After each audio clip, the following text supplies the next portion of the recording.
जब कोई दोस्त आपसे ये कहता है कि तुम आम लड़कियों जैसी नहीं हो, आपने कभी इस तारीफ को ढंग से तोड़ने की कोशिश की है? एवरीडे मिसोजिनी के खिलाफ एक एवरीडे फेमिनिज्म की जरूरत क्यों आ जाती है? उसमें निहित है कि महिलाएं अच्छी ड्राइवर नहीं होती, उसमें निहित है कि महिलाएं चिड़चिड़ी होती हैं, उसमें निहित है कि महिलाओं को हमेशा हर चीज से परेशानी क्यों होती है, या फिर महिलाएं बात बात पर फेमिनिज्म क्यों घुसेड़ देती हैं। ये सारी चीजें एवरीडे मिसोजिनी है।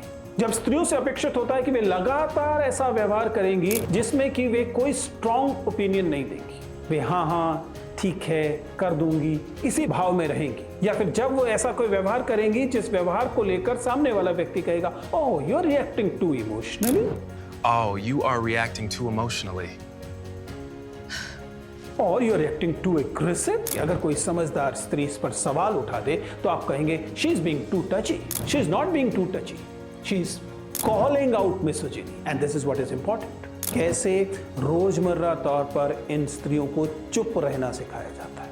फेमिनिज्म को लेकर इतने सारा पोलराइज्ड रिएक्शन का मतलब ही यह है कि हम मिसोजिनी द्वारा जो हमें एंटाइटलमेंट्स दी गई हैं उन्हें छोड़ने को तैयार हैं। बहुत सी स्त्रियों को असॉल्ट सहना पड़ता है, बहुत सी स्त्रियां घर पर डोमेस्टिक वायलेंस का शिकार होती हैं, बहुत सी स्त्रियां सड़क पर छेड़खानी का शिकार होती हैं, वर्क प्लेस पर सेक्सुअल हरासमेंट सहने वाली स्त्रियां भी बहुत ज़्यादा होती हैं। लेकिन इसका अर्थ ये नहीं है कि स्त्रियों के खिलाफ होने वाला द्वेष, जिसे हम मिसोजिनी कहते हैं, वो केवल इन अपराधों में ही व्यक्त होता है। सच्चाई ये है कि यह रोजमर्रा तौर पर भी व्यक्त होता है। स्त्रियां जब सुनती हैं कि अरे यार लड़कियां तो वैसे ही ड्रामेबाज होती हैं, या वो सलाह के तौर पर सुनती हैं कि थोड़ा संभल के बैठो लड़की हो, या फिर वे वर्क प्लेस पे सुनती हैं कि इतना ज्यादा आउटस्पोकन मत बनो, लोग क्या कहेंगे। आपने कभी सोचा है कि बातें जो हमें रोजमर्रा सुनाई देती हैं वो महज बातें नहीं हैं, ये हमारे गहरे अंतस में बैठी हुई कुंठित मानसिकता के प्रतिबिंब हैं।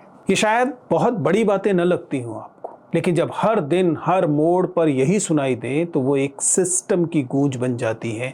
और आज हम इसी सिस्टम पे बात करने वाले हैं, क्योंकि इस सिस्टम का नाम है एवरीडे मिसोजिनी, यानी कि रोजमर्रा होने वाला स्त्री द्वेष। हम अभी उन अपराधों की बात नहीं कर रहे हैं जिनसे महिलाओं को गुजरना ही पड़ता है, और वो भी मिसोजिनी का ही, इस स्त्री द्वेष का ही परिणाम है। लेकिन हम आज जिस चीज पर बात करने वाले हैं वह है रोजमर्रा स्त्रियों को जो स्त्री द्वेष या मिसोजिनी सहनी पड़ती है वो। नमस्कार, प्लीज सिट डाउन में आपका स्वागत है। आज हम इसी एवरीडे मिसोजिनी को समझेंगे, इसके महत्व को समझेंगे, इसके क्यूमुलेटिव इम्पैक्ट को समझेंगे, और हम समझेंगे कि ये जो घटनाएं जो आपको छोटी छोटी दिखाई देती हैं, महत्वहीन दिखाई देती हैं, जब ये लगातार दोहराई जाती हैं तो मिलकर एक ऐसा सामाजिक वातावरण तैयार करते हैं जहां पर इनइक्वालिटी को, लैंगिक इनइक्वालिटी को, असमानता को सामान्य मान लिया जाता है, उसे नॉर्मल मान लिया जाता है, और उसका विरोध करना जो है वह असामान्य माना जाता है। और इसके जवाब में एक जरूरी लड़ाई जो लड़ी जा रही है, जिसे हम स्त्रीवाद कहते हैं। इसलिए एवरीडे मिसोजिनी के खिलाफ एक एवरीडे फेमिनिज्म की जरूरत क्यों आ जाती है, इस पर भी हम आज विचार करेंगे। तो चलिए सबसे पहले समझते हैं कि एवरीडे मिसोजिनी का क्या मतलब है। हम उन रोजमर्रा घटनाओं की बात कर रहे हैं जो नॉर्मलाइज्ड मानी जाती हैं, जो अक्सर अनदेखी रह जाती हैं, जिनमें जेंडर बेस्ड बायस होता है। वो एक्सप्रेशन जो कि रेफरेंसेस देते हैं, वे एक्सप्रेशंस जो जिनका सामना महिलाओं को रोजमर्रा की जिंदगी में करना पड़ता है। वे अपने कामकाज पर जाते हुए ऐसा करती हैं, वे परिवार में रहते हुए ऐसा सुनती हैं, वो पब्लिक ट्रांसपोर्ट में ऐसा महसूस करती हैं। ये कभी वाचिक होता है, कभी कभी गैर वाचिक होता है। हम इन व्यवहारों को समझने की कोशिश कर रहे हैं, क्योंकि ये एक ऐसी हिंसा है जो हिंसा अनिवार्यतः हथियारों का इस्तेमाल नहीं करती। ये अनिवार्यतः एकदम स्पष्ट दिख रहे भेदभाव पर सीमित नहीं होती। इसमें कई बार वे लोग शामिल होते हैं जिन लोगों को आप बिल्कुल अपना मानते हैं। इसमें वे लोग शामिल होते हैं जो आपके घर में हैं, आपके पति के तौर पर, आपके बच्चे के तौर पर। इनमें वे लोग शामिल हैं जो आपके सहकर्मी के तौर पर आपके वर्क प्लेस में हैं। इनमें वे लोग शामिल हैं जिनके साथ आप रोजमर्रा काम करते हैं। इनमें आपके स्टूडेंट शामिल हैं, इनमें आपके टीचर्स शामिल हैं। और इस बात को, और ये केवल व्यवहार केवल भाषिक नहीं है, हालांकि भाषा इसमें बहुत महत्वपूर्ण भूमिका अदा करती है। सोचिए ना, जब आप बैठे हैं और आपके सहकर्मी कोई चुटकुला सुना रहे हैं और उस चुटकुले में स्त्री द्वेष निहित है, उसमें निहित है कि महिलाएं कैसे बहुत बातूनी होती हैं, उसमें निहित है कि महिलाएं बेवकूफ़ होती हैं, उसमें निहित है कि महिलाएं अच्छी ड्राइवर नहीं होती, उसमें निहित है कि महिलाएं चिड़चिड़ी होती हैं, उसमें निहित है कि महिलाओं को हमेशा हर चीज़ से परेशानी क्यों होती है, या फिर महिलाएं बात बात पर फेमिनिज्म क्यों घुसेड़ देती हैं। ये सारी चीज़ें एवरीडे मिसोजिनी है। ये बहुत महत्वपूर्ण है कि आप इस एवरीडे मिसोजिनी को ढंग से समझें। ये महत्वपूर्ण है कि इसमें आप समझें कि बहुत बार बोर्ड लगाकर स्त्री द्वेष नहीं दिखाया जा रहा, बहुत बार आपसे कुछ छीन कर स्त्री द्वेष नहीं दिखाया जा रहा, लेकिन धीरे धीरे नज करते हुए आपको मार्जिनलाइज किया जा रहा है, या कभी कभी तो यह यकीन मानिए आपकी तारीफ में निहित मिसोजिनी हो सकती है। जब कोई दोस्त आपसे ये कहता है कि तुम आम लड़कियों जैसी नहीं हो, आपने कभी इस तारीफ को ढंग से तोड़ने की कोशिश की है, डिकंस्ट्रक्ट करने की कोशिश की है कि ठीक वैसे है जैसे कोई भारतीयों को कहे, लोगों को कहे कि तुम भारतीय नहीं दिखते, दलितों को कहे कि तुम दलित नहीं दिखते, मुसलमानों को कहा जाए कि तुम मुसलमान जैसे नहीं लगते। इसका मतलब यह होता है कि तुम उन जैसा व्यवहार नहीं कर रही हो, बाकी स्त्रियां जो हैं वे तो देखो कैसा अजीब सा व्यवहार करती हैं। और इसमें निहित है कि वे स्त्रियों से नफरत करने वाला व्यक्ति है। यानी कि आपकी तारीफ, व्यक्ति के स्तर पर आपकी तारीफ, और प्रजाति के तौर पर, समूह के तौर पर तमाम स्त्रियों के खिलाफ द्वेष।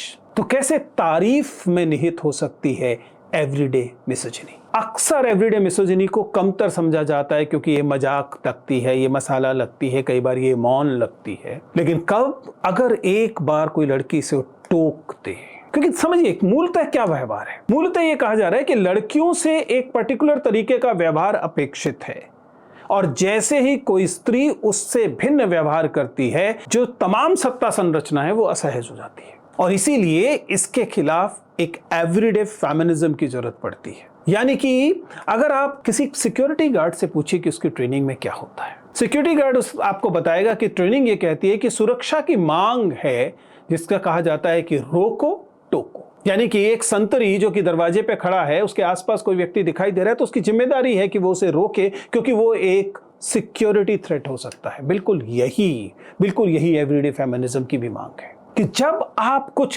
कैजुअली सेक्सिस्ट सुने, जब आप कोई ऐसा व्यवहार सुने जो व्यवहार सेक्सिस्ट है, जिस व्यवहार में निहित है कि किसी तरह की लैंगिकता को कमतर माना जा रहा है, आपको उसे टोकना है, भले ही वह आप पर सीधे प्रभाव न भी डाल रहा हो। ये एक महत्वपूर्ण बात है।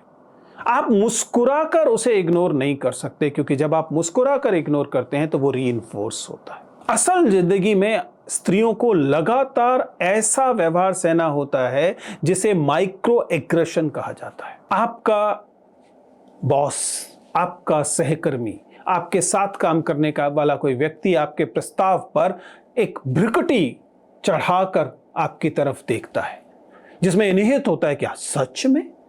Do you really want to do it? Are you really saying it? इन सब में जो उपहास, इन सब में जो अस्वीकृति निहित है, उस अस्वीकृति में आपके व्यवहार में जो आपका अपेक्षित से विचलन है, उसे लेकर नकार है, और यह माइक्रो एग्रेशन है। ये आंखों से दिखाई दे सकता है, ये बात करने के तरीके से दिखाई दे सकता है, ये टोन से दिखाई दे सकता है। जब भी आपका कोई भी स्त्री सुलभ व्यवहार, सामने वाला व्यक्ति उसके लिए नकार व्यक्त कर रहा है, चाहे वर्बली, चाहे नॉन वर्बली, चाहे वाचिक तौर पर, चाहे गैर वाचिक तौर पर, तब वह मिसोजिनी है। जब स्त्रियों से अपेक्षित होता है कि वे लगातार ऐसा व्यवहार करेंगी जिसमें कि वे कोई स्ट्रॉन्ग ओपिनियन नहीं देंगी, वे हाँ ठीक है कर दूंगी, इसी भाव में रहेंगी, या फिर जब वो ऐसा कोई व्यवहार करेंगी जिस व्यवहार को लेकर सामने वाला व्यक्ति कहेगा oh you are reacting too emotionally और you are reacting too aggressive, इस समय उसे रोकने की जरूरत है, क्योंकि यह रोजमर्रा होने वाली मिसोजिनी है, और ये हर स्पेस में पाई जाती है। हर वह स्पेस जिसे आप सुरक्षित मानती रही हैं, आपका घर, आपका कामकाज की जगह, आपकी अपनी कार, आप फोन पर हैं तो फोन पर जिस व्यक्ति से बात करें वो, और obviously online spaces. Online spaces में जब आप पाते हैं कि आपके कमेंट्स आपकी बॉडी पर हैं, आपके कमेंट्स आपके कैरेक्टर पर हैं, आपके कमेंट मॉरल पुलिसिंग करने वाले हैं, आप पर किए जाने वाले कमेंट जो हैं वो आपसे अपेक्षित व्यवहार से विचलित होने पर आपका मजाक उड़ाने वाले हैं, ये तमाम चीजें मिसोजिनी है। और ये मिसोजिनी कई बार मेन स्ट्रीम्ड है। फॉर एग्जाम्पल, हमारा बॉलीवुड बाकायदा टॉक्सिक मैस्कुलिनिटी को रोमांटिक बना देता है। स्टॉकिंग को परसिस्टेंस कहा जाता है। कोई व्यक्ति किसी व्यक्ति को, किसी नायक को, नायिका ने कह दिया कि तुम मुझे पसंद नहीं हो, नायक उसको साधारण तरीके से स्वीकार करने को तैयार नहीं है, वो उसके पीछे लगा रहने वाला है, वो स्टॉकिंग करता रहेगा और हमारा बॉलीवुड दिखाएगा कि देखिए ये प्रेम में जो जिद है वो कितनी सुखद है। इसे परसिस्टेंस कह दिया जाएगा। या लड़की की ना कहने को फ्लर्टिंग मान लिया जाएगा। अगर लड़की हर्ट हो जाती है तो इसे टू सेंसिटिव कह दिया जाएगा। ट्रॉमा नाम की किसी चीज की कोई लेजिटिमेसी नहीं है। ये तमाम ऑनलाइन व्यवहार, तमाम बॉलीवुड में होने वाला व्यवहार अगर आप ध्यान से देखेंगे तो आपको समझ में आएगा कि यह मिसोजिनी है। और अगर कोई संवेदनशील स्त्री, अगर कोई समझदार स्त्री इस पर सवाल उठा दे तो आप कहेंगे she is being too touchy, she is not being too touchy, she is calling out misogyny and this is what is important. क्योंकि इस बात को समझिए कि अगर आपको लगता है कि ये व्यवहार छोड़ देने वाला व्यवहार, और ये बात सही है कि स्त्रियों को अक्सर बहुत बार इस तरह के मिसोजिनी को समझ आ जाने के बाद भी छोड़ देना पड़ता है, क्योंकि वो अपनी लड़ाइयां चुनती हैं। उनको हर मोर्चे पे लड़ाई लड़नी पड़ती है, इसलिए कई बार कुछ जगहों पर उस लड़ाइयों को इग्नोर कर देती है। लेकिन इसका अर्थ ये नहीं है कि इसका प्रभाव उन पर नहीं पड़ता है। अगर कोई चीज रोजमर्रा तौर पर हो रही है तो वो आपके व्यक्तित्व को गहरे प्रभावित करती है। उसका एक वजन है, उसका एक भार है, उसका एक बोझा है जो स्त्री को लगातार ढोना पड़ता है। एवरीडे मिसोजिनी कोई एक क्षणिक घटना नहीं है, ये नजिक बिहेवियर है, रोजमर्रा तौर पर थोड़े थोड़े होने वाली चीज है जो धीरे धीरे बढ़ता जाता है। ये आपके आत्मविश्वास को प्रभावित करता है, ये आपकी सेल्फ इमेज को प्रभावित करता है, ये आपकी एजेंसी पर चोट करता है। ध्यान रखिएगा, यह कई बार मिसोजिनी को इंटरनलाइज भी करता है। आपने समाज में ऐसे लोग जिनमें स्त्रियां शामिल हैं देखी होंगी जो खुद मिसोजिनी को कैरी करती हैं, और ये समाज के लिए बहुत हैरान करने वाली बात होती है। हम एकेडमिक लोगों के लिए बार बार चिंताजनक बात होती है कि स्त्रियां एजेंट्स ऑफ पेट्रियार्की की तरह काम करती हैं। स्त्रियां क्यों एवरीडे मिसोजिनी को खुद कैरी करती हुई दिखाई देती है? क्योंकि पेट्रियार्की दरअसल आपके अंदर बैठ जाती है। You start internalising that misogyny, और कई बार ये इंटरनलाइजेशन जो है वह खुद स्त्रियों में भी होने लगता है, क्योंकि वे लगातार इस मिसोजिनी को रोजमर्रा तौर पर देख रही होती हैं, सह रही होती हैं। धीरे धीरे वो से खुद उसको आत्मसात कर लेती हैं। अगर आप भानु मुश्ताक को याद करें तो भानु मुश्ताक ने अपनी किताब जो है हार्ट लैम्प, उसमें कश्मीर की औरतों की कहानियां लिखते समय बहुत मार्मिक चित्रण करते हुए बताया कि कैसे रोजमर्रा तौर पर इन स्त्रियों को चुप रहना सिखाया जाता है। वे जब कॉन्फ्लिक्ट जोन में हैं, जैसे कि कश्मीर, तो वहां पर वे ये जो मिसोजिनी है ये सब तरह से दिखाई देगी, हर पक्ष में दिखाई देगी। जो पक्ष रक्षक बना हुआ है उसमें भी दिखाई देगी, जिस पक्ष से उनको लगता है कि उनका कोई लड़ाई चल रही है या द्वेष चल रहा है उसमें भी दिखाई देगी।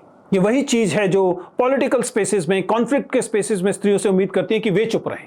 लड़ाई चल रही है, युद्ध चल रहा है, दंगे चल रहे हैं, चुप रहो। या फिर ऑनलाइन किस्म की कोई लड़ाई चल रही है, उसमें भी चुप रहो, हर जगह चुप रहो। मुश्ताक ने इसी सेंस में ये कहा कि my stories are about women, how religion, society and politics demand unquestioning obedience from them, and in doing so inflict inhuman cruelty upon them, turning them into mere subordinate. Despite this cruelty, इस cruelty के बावजूद वे स्त्रियां कैसे खड़ी रह पाती हैं, इसके बारे में बात है।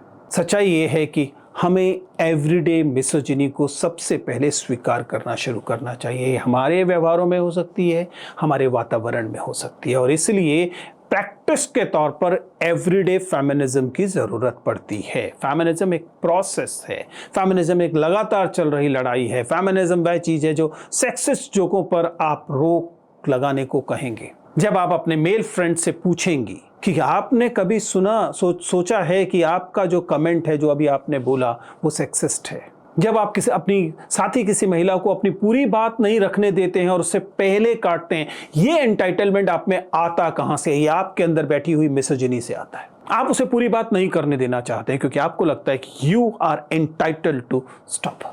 और अगर वह इस बात से नाराज होती है तो वो ओवर रिएक्शन नहीं है, वो दरअसल उसके अंदर का रोजमर्रा फेमिनिज्म है, जिसे रोजमर्रा मिसोजिनी सहनी पड़ रही है, इसलिए उसे इस बात की जरूरत महसूस होती है। और ध्यान रखिएगा, बराबरी जो है वो ऑप्शनल चीज नहीं है, चॉइस नहीं है। कमला भसीन ने इस बात को कहा कि इक्वलिटी जो है, बराबरी जो है, वो हर संस्कृति, हर भाषा की मांग है। वो ऐसा नहीं है कि पश्चिम से आई हुई चीज है कि आप कहें कि महिलाओं के लिए बराबरी या फेमिनिज्म या पेट्रियार्की ये सब वेस्टर्न चीजें नहीं। कभी भी न्याय किसी देश से जुड़ी चीज नहीं होती। न्याय सार्वकालिक होता है, सार्वभौमिक होता है। इसलिए बराबरी की मांग सार्वकालिक है, सार्वभौमिक है। जेंडर के आधार पर होने वाला कोई शोषण, कोई गैर बराबरी जो है वह बुरी चीज है। तो इसलिए आप जाने अनजाने जब भी किसी जेंडर को दूसरे जेंडर से सुपीरियर मानते हैं तो आपको फेमिनिज्म की जरूरत है, क्योंकि फेमिनिज्म केवल परफॉर्मेंस नहीं है, उसे रोजमर्रा सहना पड़ता है। हालांकि मामला आसान नहीं है। एज अ टीचर हम लोग जानते हैं कि इंटरसेक्शनैलिटी जो है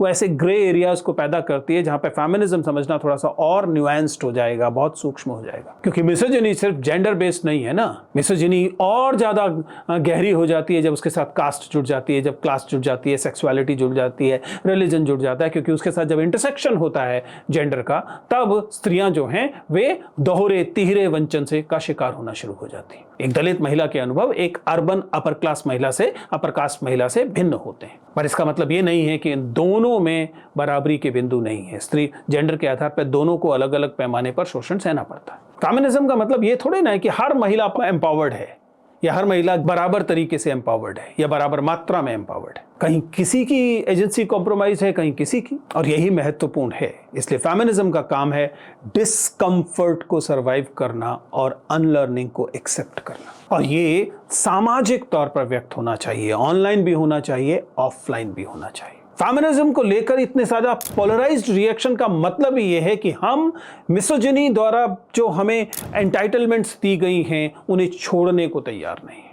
ये मामला केवल मीम्स का नहीं है, ये मामला कुछ लड़कियों को लाउड कह देने का नहीं है। ये उनको लेकर जब भी आप इकोनॉमिक आधार पर, मानववैज्ञानिक आधार पर, किसी भी आधार पर जब आप जजमेंटल होते हैं, जैसे ही आप किसी इन्फ्लुएंसर से असहमत होते हैं और वो इन्फ्लुएंसर अगर स्त्री है तो तुरंत आपकी ट्रोलिंग में अगर एंटी विमेन तत्व आ ही जाता है तो इसका मतलब है कि मिसोजिनी आपके अंदर बैठी हुई है। आप केवल मौके की तलाश कर रहे हैं। स्त्री ने जो बात गलत कही, आप उसकी बात से नहीं परेशान हो रहे, स्त्री ने वह बात कही, आप इस बात से परेशान हो रहे हैं। और यही आपके अंदर बैठी हुई मिसोजिनी है। कोई स्त्री अगर स्त्री है और उसे लेकर अपोलोजेटिक नहीं है तो यकीन मानिए कि आप जिस चीज की बात कर रहे हैं, यानी एवरीडे मिसोजिनी, वहां व्यक्त होने लगेगी। क्योंकि आपको ऐसी स्त्री स्वीकार नहीं है जो अपने स्त्री होने को लेकर शर्मिंदा ना हो। आप चाहते हैं कि हर स्त्री इस बात को लेकर डिफेंसिव हो कि वह उसका जेंडर स्त्री है। हम क्या कर सकते हैं?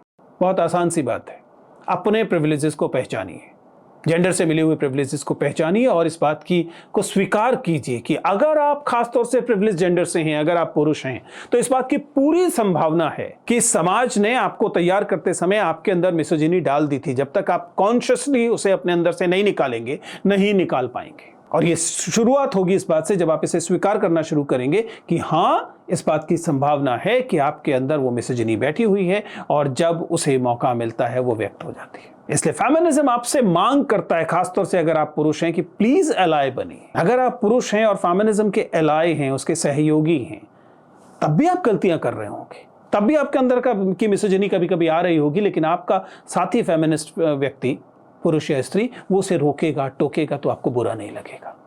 और ये बहुत जरूरी है। अनकंफर्टेबल सवालों को पूछने दीजिए, पूछे जाने दीजिए, महत्वपूर्ण है। क्योंकि बराबरी जो है, रोजमर्रा की जिंदगी में बराबरी, कानूनों की बराबरी की बात अभी नहीं कर रहे हैं, पूरे समाज बराबर हो जाएगा, ये हम तो रोजमर्रा जिंदगी की बराबरी की बात कर रहे हैं। इसका सीधा मतलब है कि सब लोग गलतियां करेंगे, सब लोग इधर उधर होंगे, लेकिन इस बात का स्पेस रहेगा कि कहा जा सके कि देखिए यहां गड़बड़ दिखाई दे रही है, आप जो कर रहे हैं वो अन्याय है, शोषण है या शोषण का समर्थन है। थोड़ा फेयर होने की जरूरत है। जब आप मेट्रो में किसी को सेफ स्पेस देते हैं, आप कुछ दे नहीं रहे, वो उसी का था उसे दे रहे हैं, ऐसे में आप एक एलाय बन रहे होते हैं। और इक्वालिटी को किसी किस्म का लॉफ्टी आइडिया मत मानिए कि पता नहीं क्यों महान किस्म का कोई मंतव्य है। रोजमर्रा चीज है, रोजमर्रा ही उसकी जरूरत है।